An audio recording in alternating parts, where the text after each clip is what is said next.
Hi, good morning everybody. Today's exercise is class 5 cavity on a maxillary first molar. So class 5, as you know, according to G.V. Black, are cavities which are present on gingival third or cervical third of buccal surfaces of all teeth. So if we divide the tooth equally into three parts, so this would be occlusal, this would be middle, and this would be gingival. So the cavity is totally in the gingival third of the buccal surface, and it has to be a kidney shaped cavity. You can see I have drawn the outline. It's like this, like a crescent moon or a kidney shaped cavity. The depth has to be about 0.75 to 1 mm, it can be, and it has to be restored with GIC.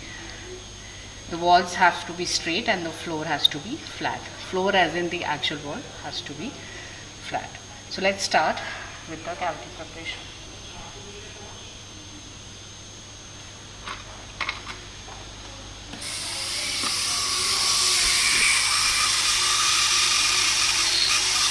I'm using a straight fissure bow for this.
Let's check the depth of the cavity.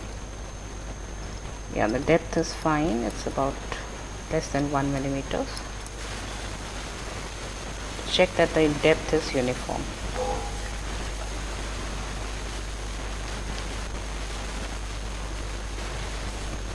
You can make out the cavity from this angle. Okay.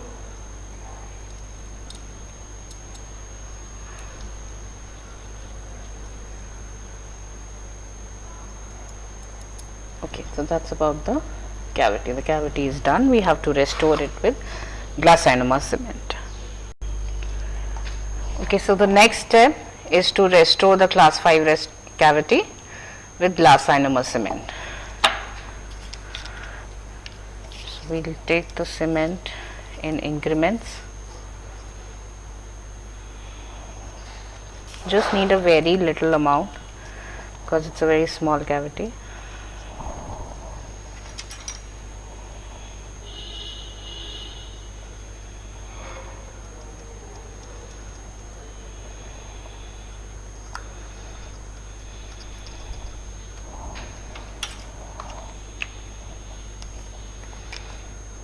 And one small drop of liquid.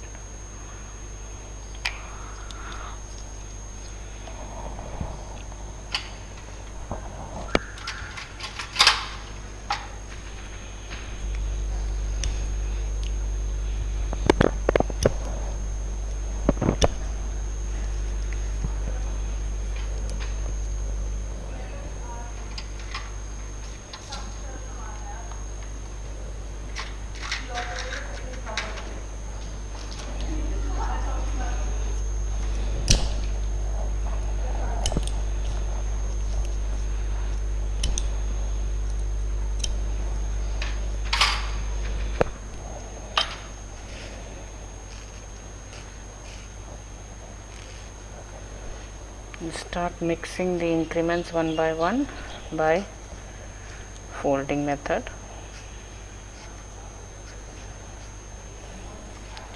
To make sure it is a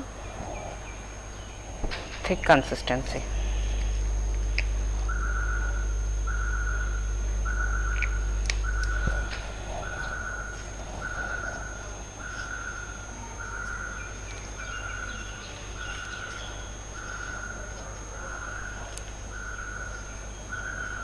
It's fine.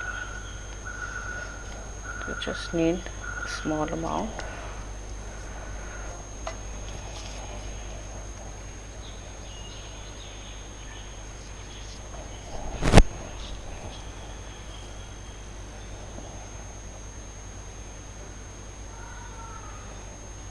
To make sure to condense it in all the line angles.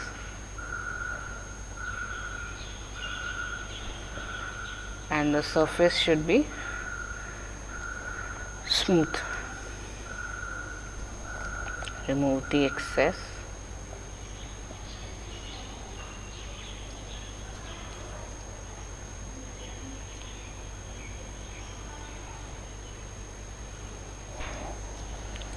And while the cement is still setting, that is when the initial set is achieved, you have to put Vaseline on top to prevent it from losing any water.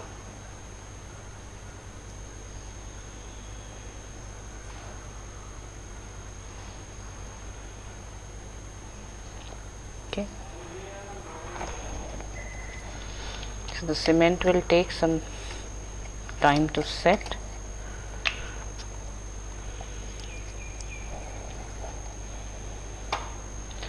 So that's the final restoration with glass enamel.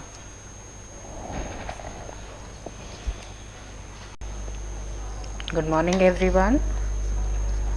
So today's exercise is preparation of a class 2 metal inlay. Now inlays, as you know, are indirect restorations, that is, they are not fabricated on the chair side, they are fabricated in a lab and then cemented onto the prepared cavity. So it is done in 2 steps, and inlay cavity is opposite of that of amalgam. It has tapered walls, whereas in amalgam there are convergent walls. So there is an occlusal taper. And there are two types of flares, a primary flare and a secondary flare. The secondary flare is given in the proximal box, where this is the primary flare, and secondary flare is given on the buccal and the lingual side of a proximal box. And then depending upon the inlay, the material used, if it's a metal inlay, then an occlusal bevel is given to give a better fine edge of the restoration. That is, the finished restoration should have a thin edge and should burnish and seat well on the occlusal surface. Whereas if it's a composite inlay or a ceramic inlay, since they are more brittle materials, they cannot be prepared to a knife edge. So there are bevels are not given in those cases. And inlays are indicated when the cavity is very wide proximally, extensive caries hai, and where you feel that the occlusal load is more, greater strength is required. So in those cases, inlay is the preferred choice of restoration. And since it is fabricated in a lab with stronger materials, it has more strength, it is pretty biocompatible. A cast metal inlay, for example, is cemented with a glass ionomer luting cement, and a ceramic or a composite inlay is cemented with a preferably a resin cement. There is lesser wear because it is much stronger. Only thing is it increases the chair side time because you have to call the patient twice. So just like an impression is taken, same way an impression is taken of the cavity which is prepared, and it is sent to the lab, and they fabricate the inlay and send you back for cementation. So for this we have to use a number 271 tungsten carbide burr, or a 169L, which is a thinner one, which has a tip diameter of 0.5 mm. The 271 has a tip diameter of 0.8 millimeters. These two tapered burrs are used to prepare the inlay cavity. It looks somewhat like this. This is a diamond point. This is not a inlay burr. Only thing we have to remember is no undercuts here, but divergent walls. So instead of this configuration, we go to this configuration. The taper is not too much, it is about 2 to 5 degree gradual taper only. So let's start with the cavity preparation.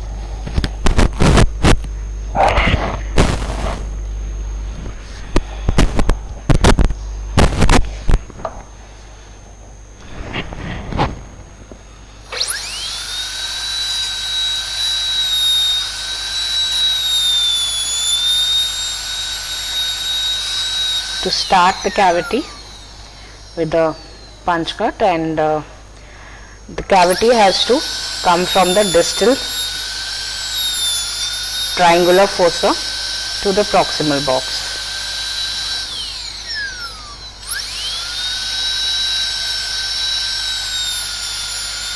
There has to be a dovetail on the distal side. I am preparing a mesio-occlusal cavity, so I am giving a dovetail on the distal marginal ridge.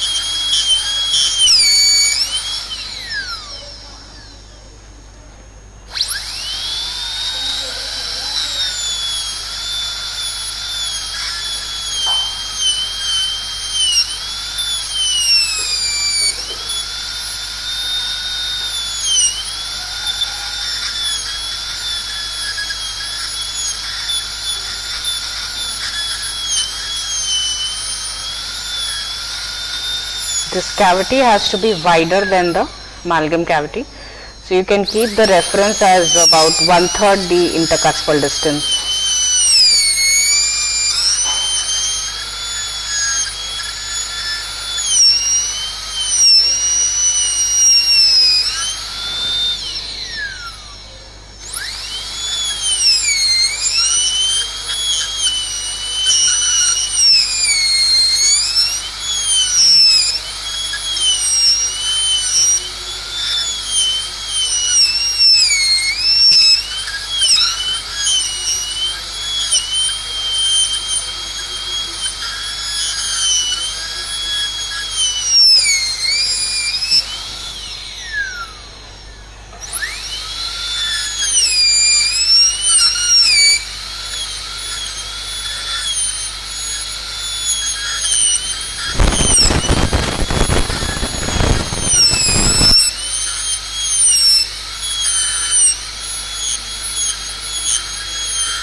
can appreciate the flare here. The walls are tapered.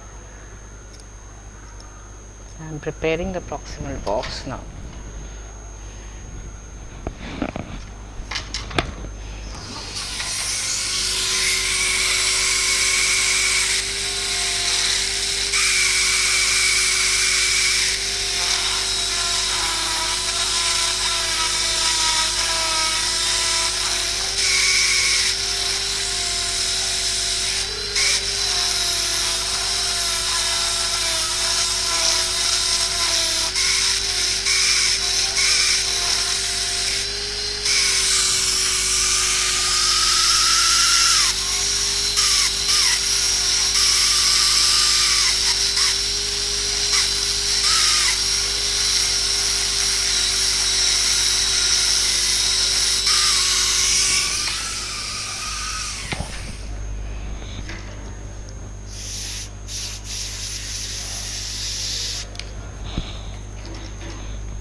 Okay, so the cavity shape is more or less okay.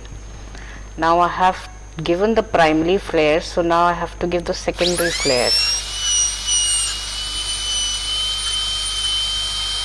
So I have to give the secondary flare on the proximal side. Now how the secondary flare is given? To keep the burr here, okay, the outer wall, the junction between the outer wall and the prepared wall, and give another angle taper here like this.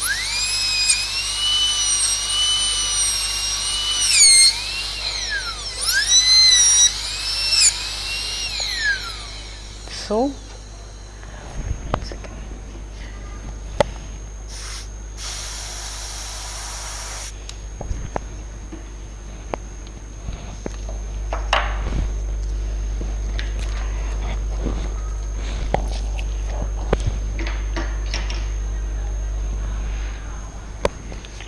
you can appreciate the flare here.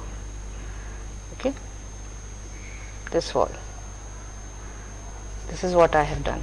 The flare is this, the primary flare like this. I have given a secondary flare on one wall in the proximal box, that is the palatal wall in the box. Now I have to give a secondary flare in the buccal wall.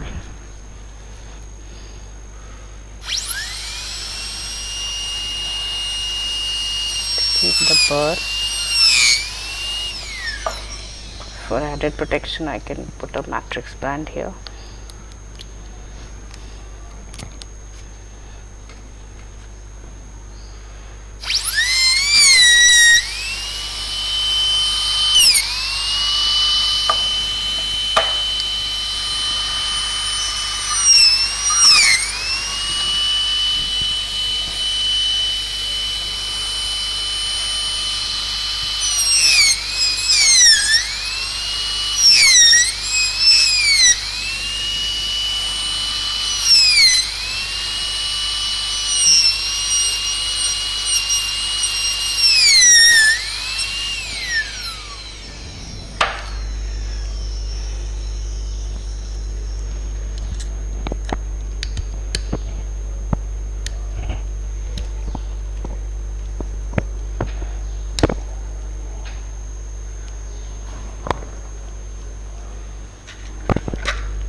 Okay, so my secondary flare on buccal wall is also done.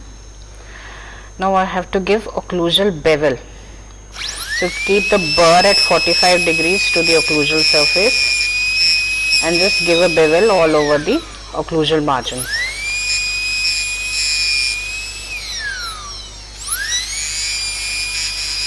This is done so that the adaptation of the inlay is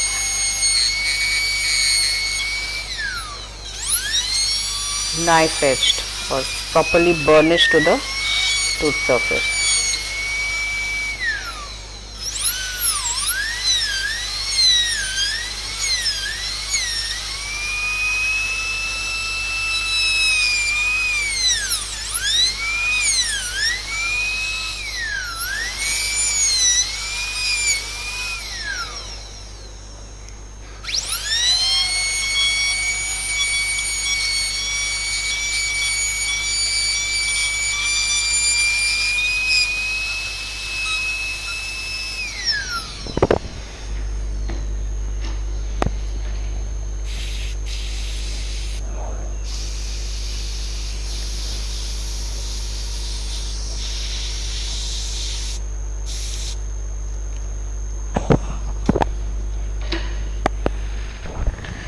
That's how the final cavity looks.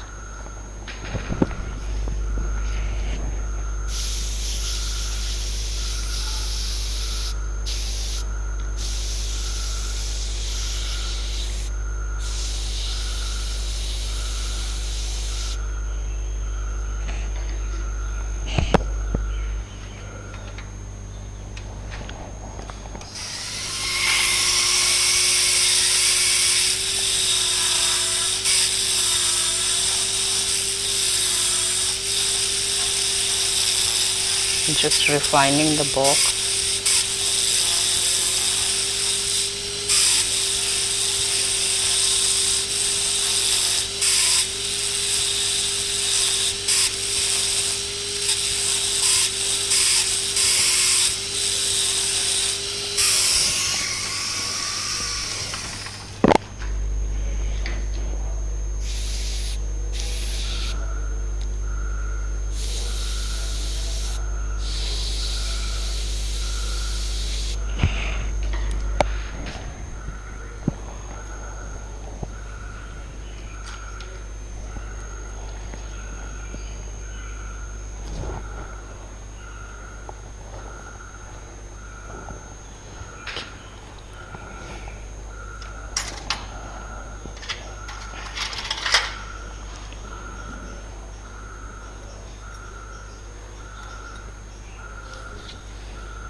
Alright, so this is the final inlay cavity.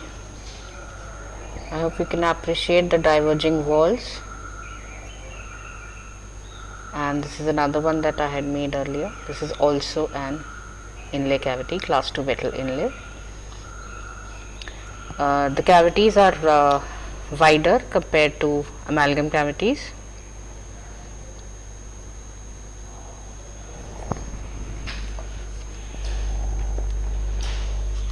So thank you. Good morning everybody. So today's exercise is deep caries management. We are showing it to you on a typhodon. So it's a maxillary third molar, and I'll be showing in how a clinical situation, if you encounter a deep caries, how you're supposed to manage that. Since it is all dependent upon the extent of caries involved, there is not always a proper ideal cavity form that is present, but we try and tell you how to create that. Now deep caries means that about less than 0.5 millimeters of dentine is left over the pulp space. So that's when we have to protect the pulp from further involvement. So what we do, we have to give a material which promotes formation of reparative dentine. So whatever dentine has been lost in the deeper part, it will create a lot of sensitivity for the patient and even a risk of pulpal inflammation later on. So all that lost dentine, we have to put a material which stimulates the formation of tertiary dentine. So today's demonstration will be on application of calcium hydroxide, that is in the form of Dicel, okay, as a sub base, and followed by an amalgam restoration. So we'll start with the cavity preparation, and I'll tell you how to prepare a subpulpal floor. Okay.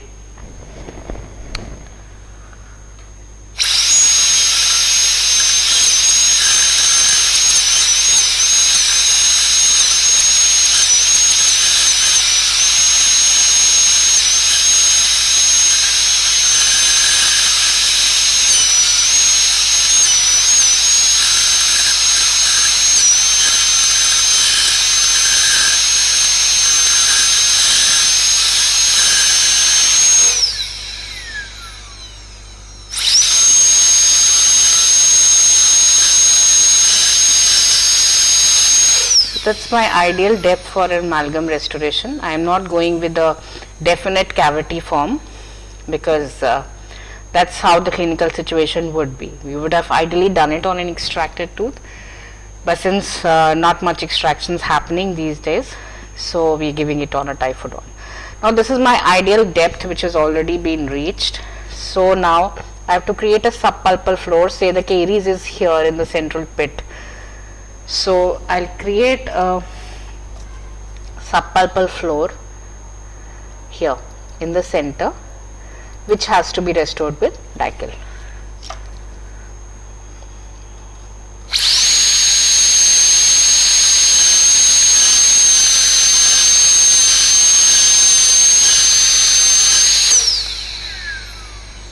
Okay, so this you can hopefully visualize is a deeper part of the cavity, and only this has to be filled with Dickel.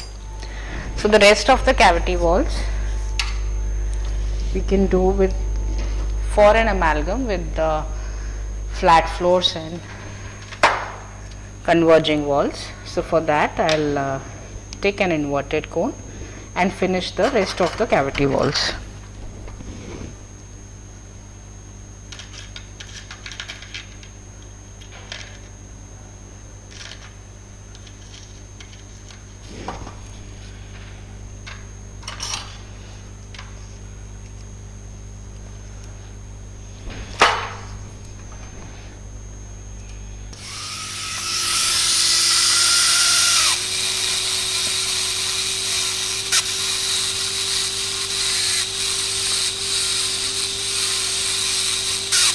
Now the rest of the pulpal floor has to be prepared in a similar fashion, only the subpulpal floor is the one which is deeper.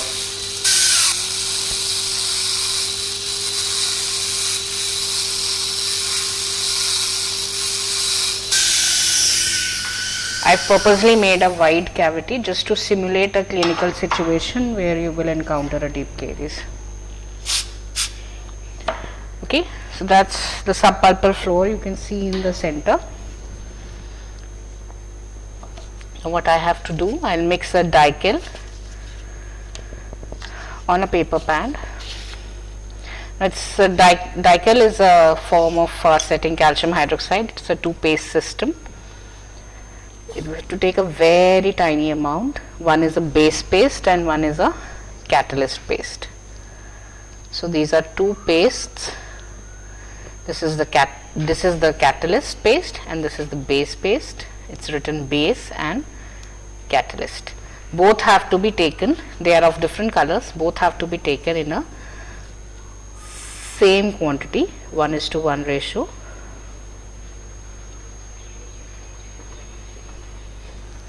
One drop of base, one drop of catalyst, and mixing time is the setting time is very fast, so the mixing has to be done rapidly. I think we need to take a little more of this. Okay. I use a plastic spatula for this to keep everything ready, because as soon as it mixes it has to be lifted up. Mixes very fast.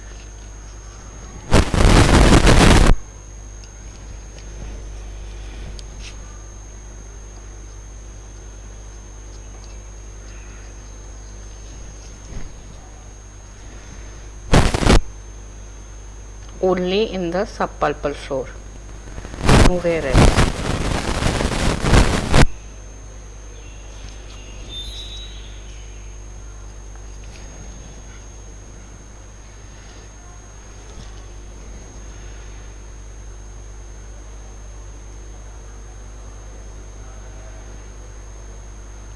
So the deep area that we created in the center only has to be filled. Since it's a material used to stimulate formation of tertiary dentine, there is no point in applying it anywhere else. It has to be applied in area where we want the dentine to form. Any extra on the walls can be removed with an explorer.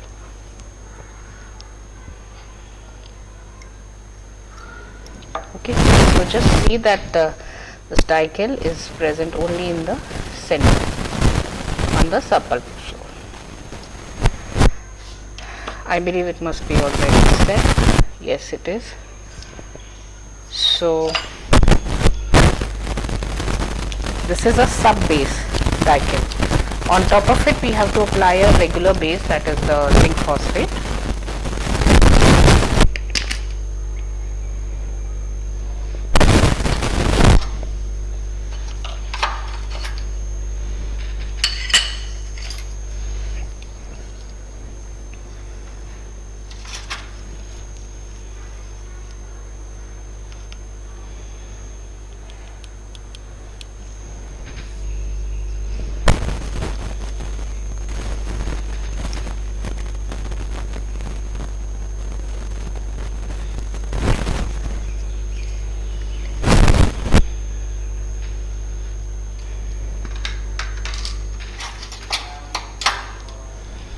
Divide into increments.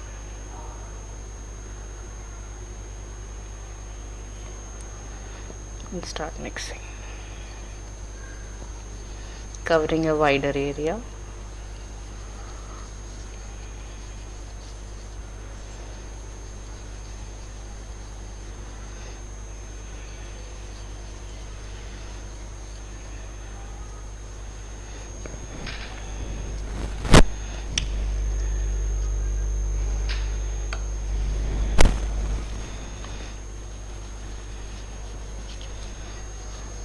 So when it starts lifting from the glass slab, means it is the perfect consistency for base.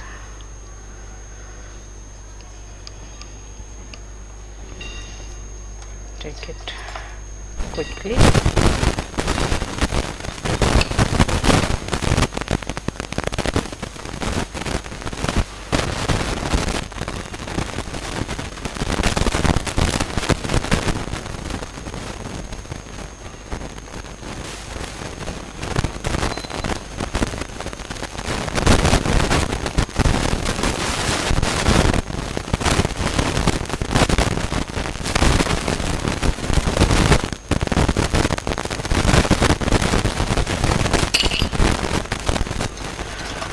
Remove the excess from the walls.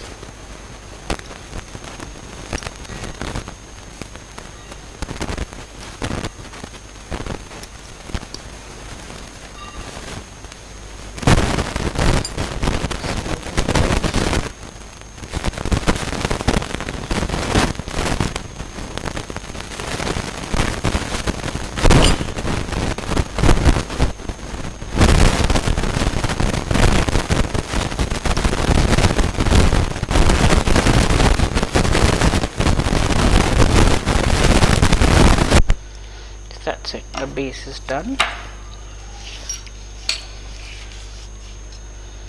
Okay, and now finally amalgam.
condense the amalgam.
So overfilling the cavity.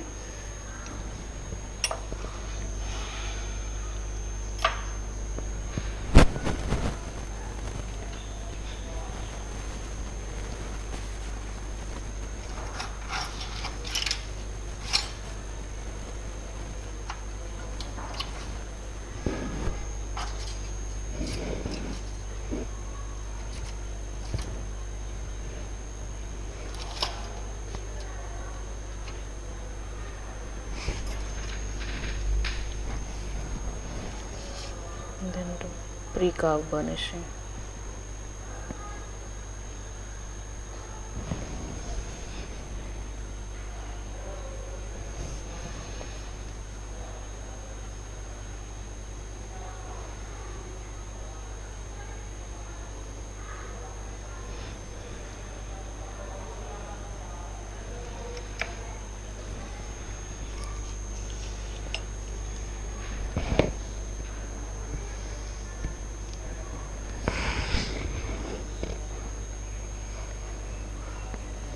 To wait for the amalgam to set.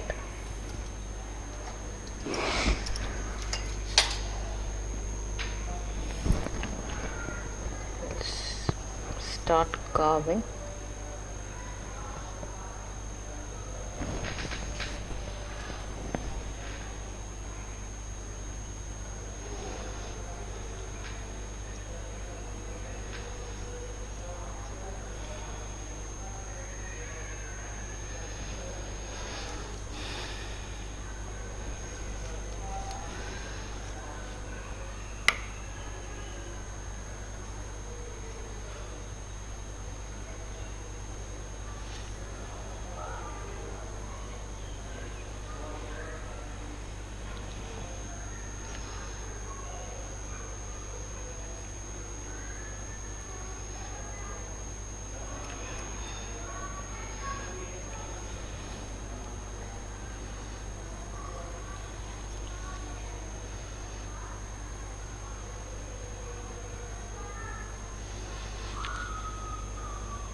Okay,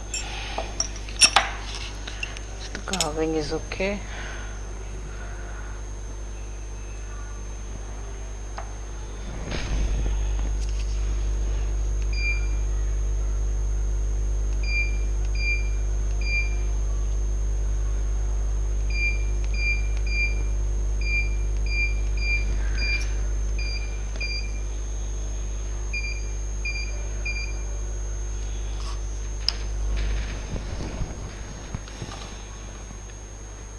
We do the post carve burnishing.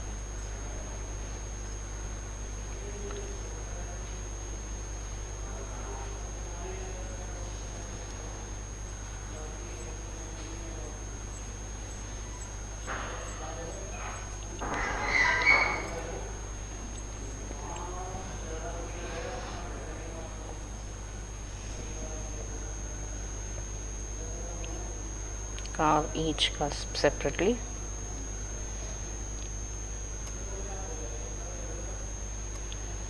Including the junction of the restoration and the tooth surface.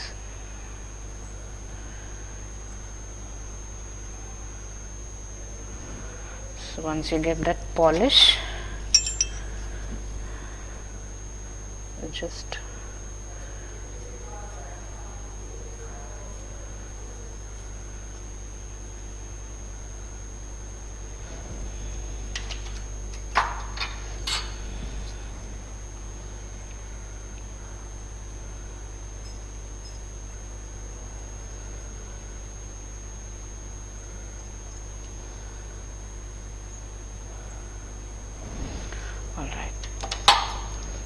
so that finishes the restoration for deep caries management.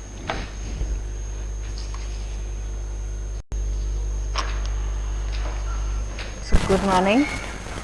So today's demo is on restoration of a fractured maxillary incisor. So a class 4 restoration where we are going to fracture the incisal angle. So class 4 restorations are restorations involving the proximal surfaces of anterior teeth as well as the incisal edge. These are most common in trauma cases, and trauma cases generally involve maxillary teeth more than the mandibular ones. And what happens in class 4 will there will be a fracture of this incisal corner. So I'll tell you how it fractures, and then I'll tell you the cavity preparation how we need to give, and we'll be restoring it with a composite, of course, because GIC will not have the strength and amalgam is not indicated in such aesthetic zones. So let's start. I'm doing the distal corner of a central incisor.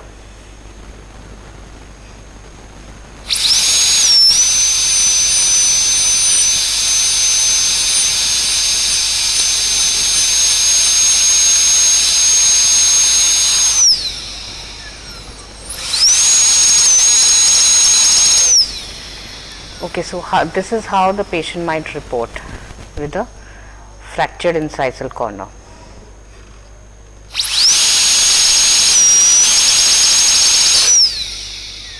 Okay. So this you can assume is the clinical situation with which the patient is reporting. So we need to build up the about 3/4 of the incisal edge and this distal incisal corner. So there is not much of cavity preparation required here. What we need to do is just smoothen the edges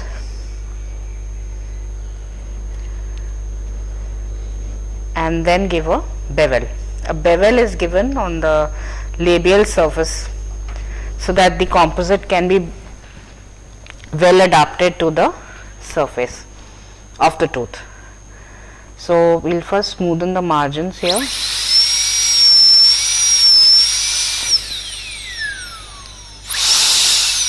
I'm using a straight fissure.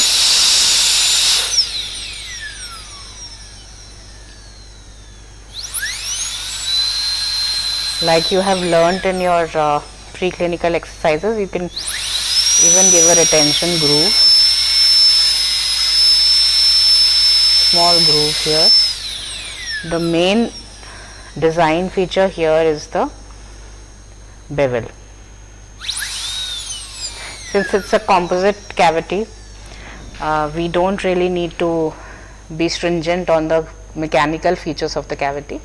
Only thing we have to provide maximum area for micromechanical bonding to occur.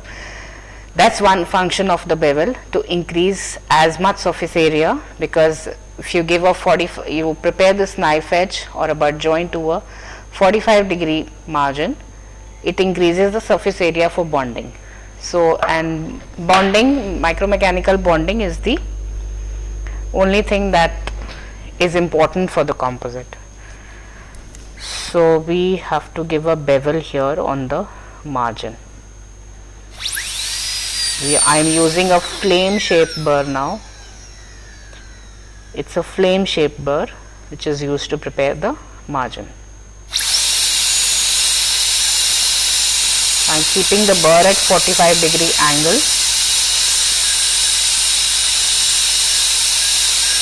and just giving a bevel.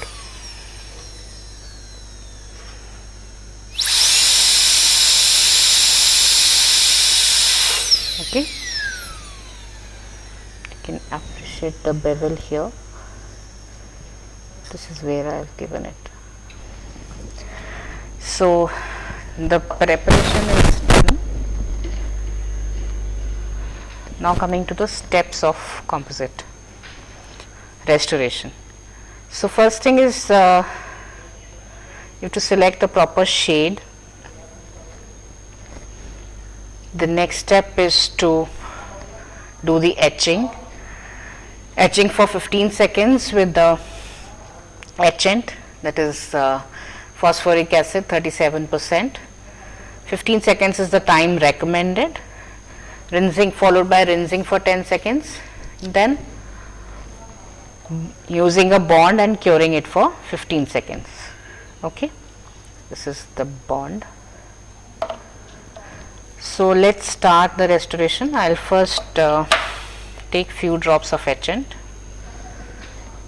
I have to apply it with a micro brush. This is a micro brush.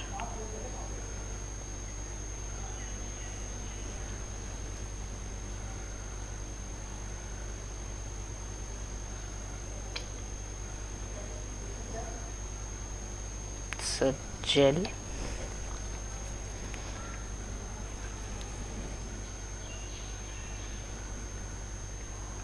To apply it on the enamel surface. Here we have, it's not enamel, but we have to time it, keep it for 15 seconds.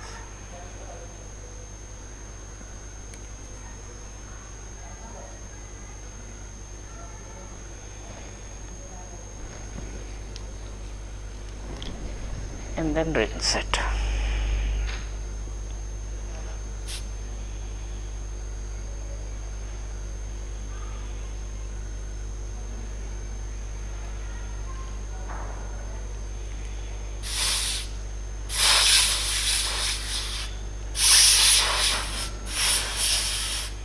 In a natural tooth, it gives a frosted appearance to the enamel.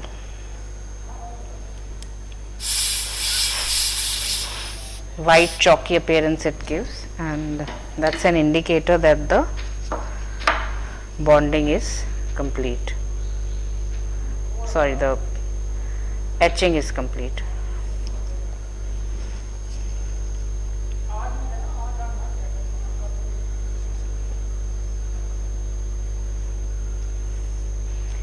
It has to be kept well isolated. There should be no contamination from the saliva during any of the steps of composite cavity preparation. Composite is a very technique sensitive material, so we have to make sure that we don't compromise on contamination. To dry it properly.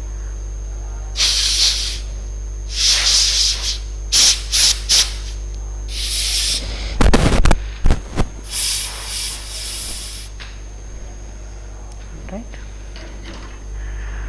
make sure it is dry.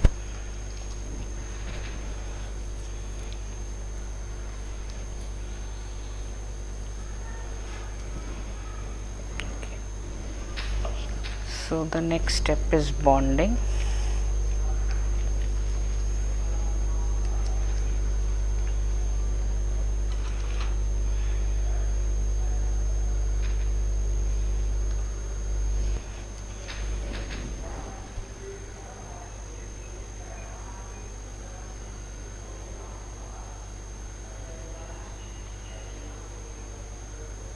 To apply one coat of bonding agent with a micro brush and light cure it for 15 seconds. To keep the light as close to the tooth as possible.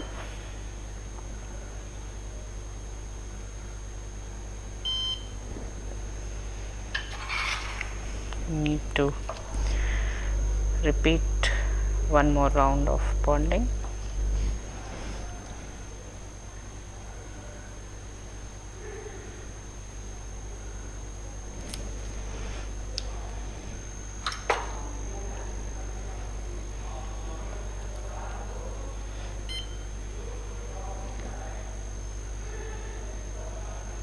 Make sure you don't look at the light. There are orange filters available which might be fitted to the chair light. It can be fitted to this curing light as well. This is a curing light, and you can even get it as glasses, orange filter glasses. So need to check if it is bonded.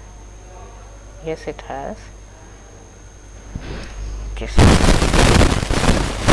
replace the caps of all these materials as soon as you finish using them, because atmospheric moisture also affects the properties of etch and bond as well as the composite. They are always kept tightly covered.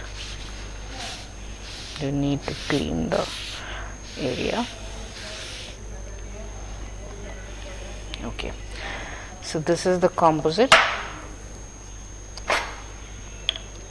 and there are special Teflon coated instruments for composite.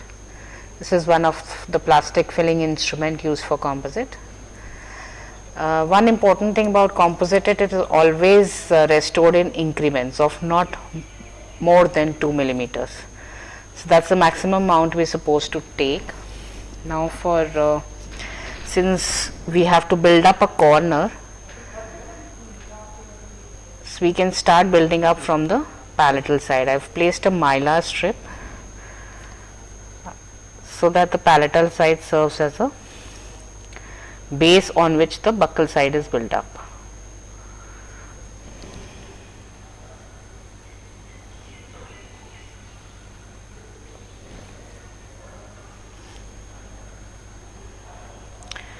Why it is always done is in increments is to avoid or minimize the polymerization shrinkage of composite to maximum possible extent.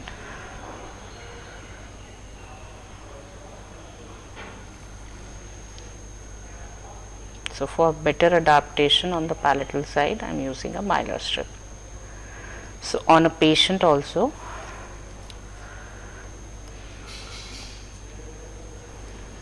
you can employ the same technique. So now I have to adjust the light settings, the time to 50 seconds.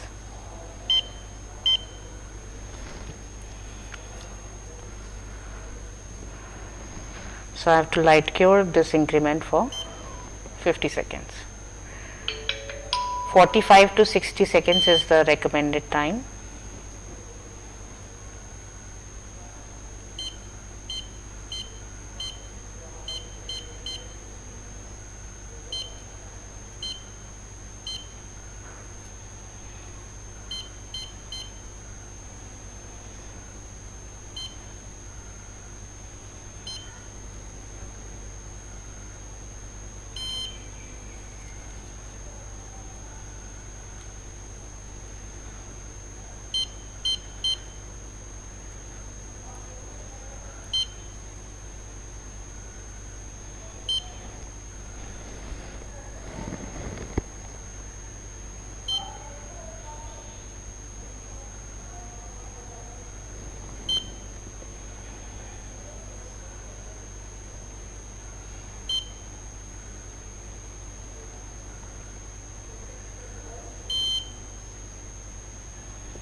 So the material is set now.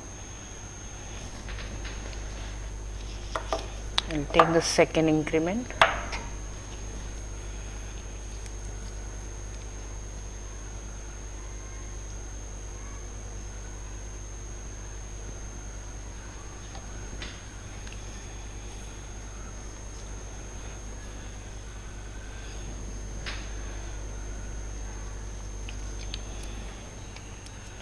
Place it proximally in the corner.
So it is hardened.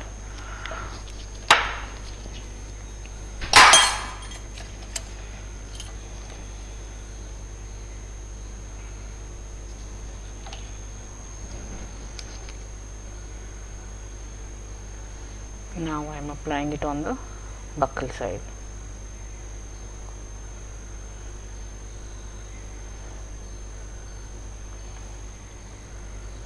You can always overfill the composite a little bit.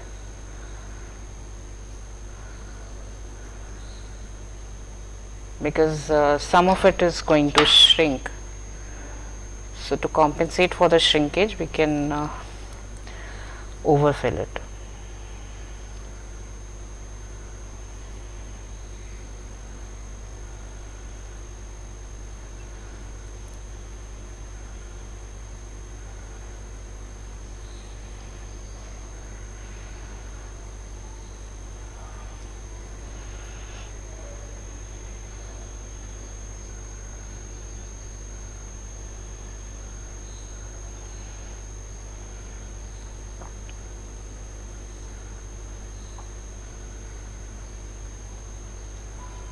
Flush the composite well with the surface.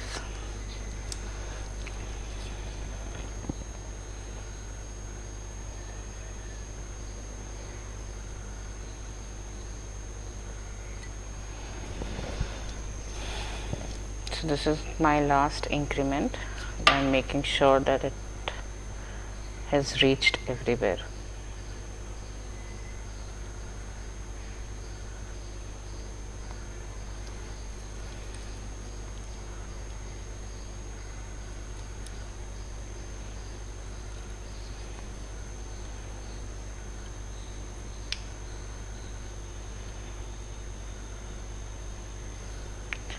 There should not be any gaps between the restoration and the tooth surface. It should be very well flush.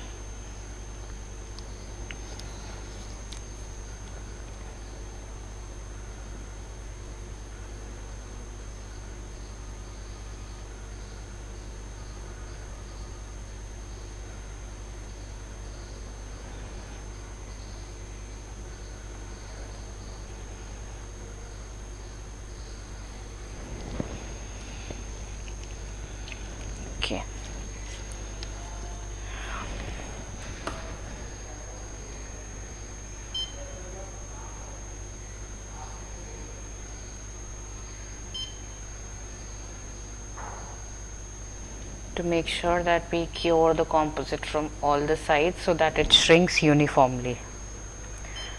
I've done from incisal side, I'm doing from the labial side.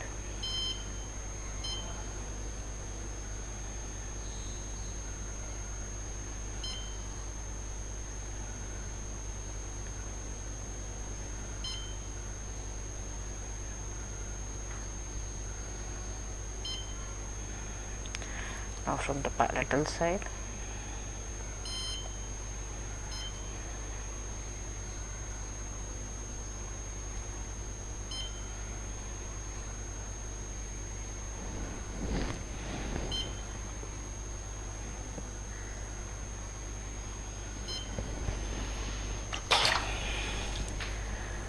The material has hardened completely.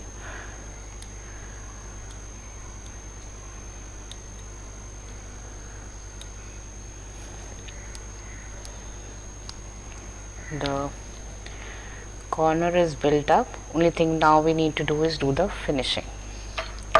Just to replace the composite.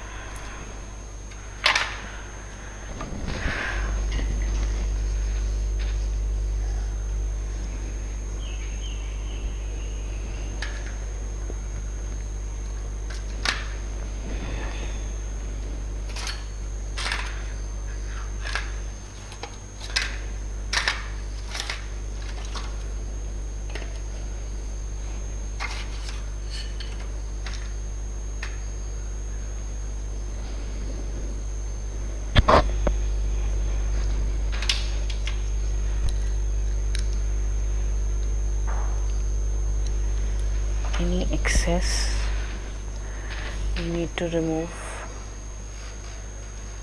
Very slow speed, we'll just move the burr to remove any excess material.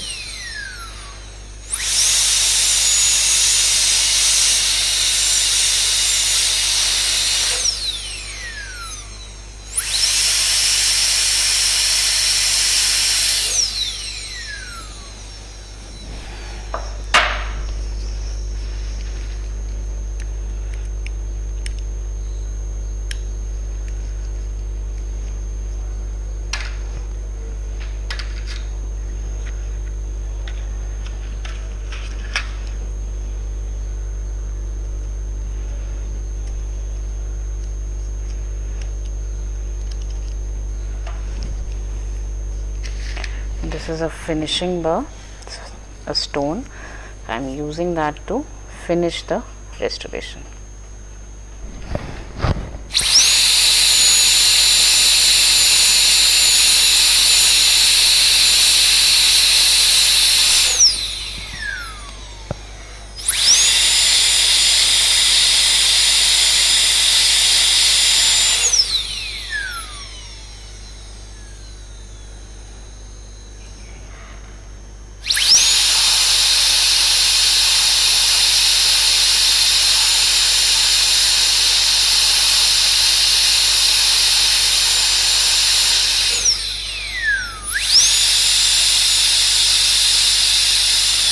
To visualize the incisal edge from all the sides and make sure it merges well.